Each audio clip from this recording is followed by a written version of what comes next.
Hi, this is Harriet Gordon, licensed professional counselor in the state of Missouri, and I wanted to share the process of creating a Sandtray using the Sandtray substitute kit that I came up with.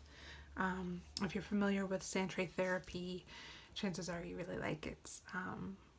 And it can be a great way to express the internal world using pictures and images and symbolism rather than having to find the words.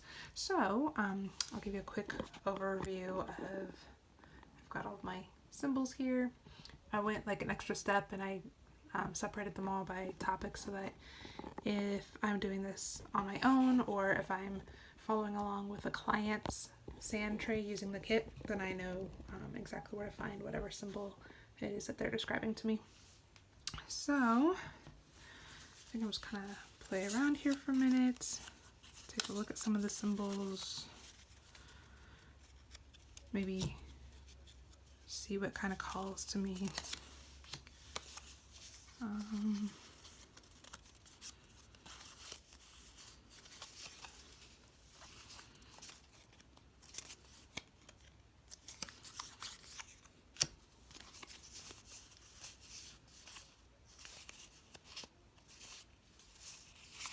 Okay. Let's see. Definitely got some feelings involved with the images that I picked.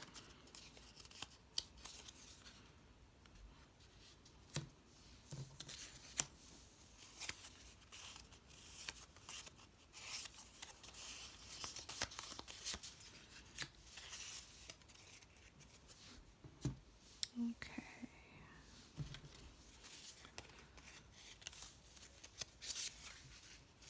And I'll go through when I'm done picking the symbols and kind of explain to you what they mean to me.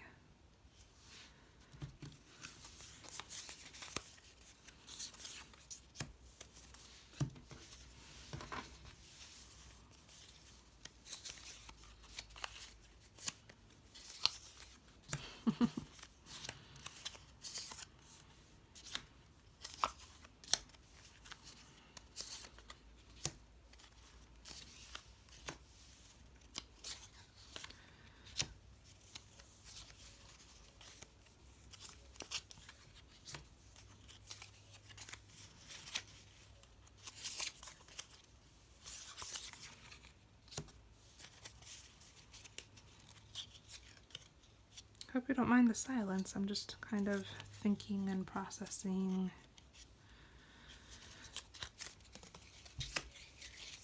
as we go along here.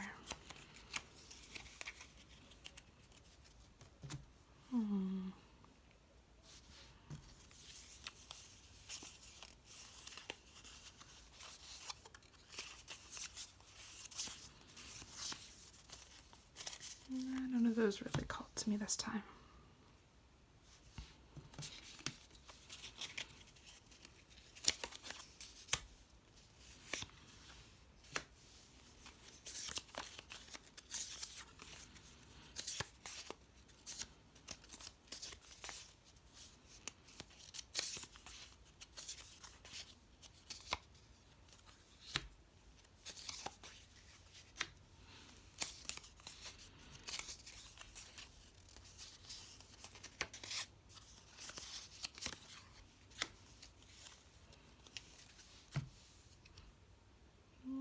Okay, so lots of feelings, lots of thoughts, lots of symbols in this one. But basically, I'm kind of juggling different feelings, riding different emotional waves as they come. And let's see. Okay, so I started, seems like with a closed sign, and I miss how easy it used to be just to go and, grab food somewhere. And now we're doing a lot of cooking at home and trying to, meal plan, and that's kind of a hassle sometimes. I've been kind of wanting the desire to get a little tipsy just to kind of shut my brain off for a little while, but I also know that that's not a great coping skill not the most healthy, so I'm kind of like wrestling with myself. I don't really need it, but I kind of want it. Anyway, so a lot of things that kind of seem like they're getting tossed aside, and I guess that bothers me. I feel upset about that. With down here, these are some of the things that I'm feeling happy about. I'm an introvert by nature, so I like having time to do some crafts, and I've been trying to learn some things and get some other certificates. I signed up for an ASL class, refreshing that, celebrating Easter, but not quite how I thought it was going to be.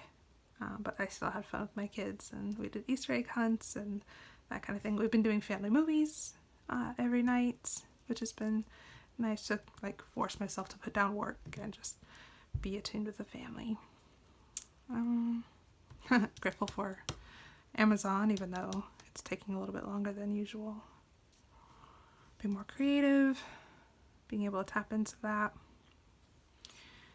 This one, I have a lot of mixed feelings about kind of where we're at right now, but without really realizing it, I guess I kind of put it between these two, but more so it's grouped with this feeling. So I guess I'm optimistic right now. Okay, so these are some of the things that I've been afraid of lately. Of course, getting the virus, rapid change. I used to have tornado themed dreams a lot when there was other stressful things going on, and it's tornado season again, which is not my favorite time of year, just for the sirens and things. Let's see, going out, even though, you know, it's for groceries and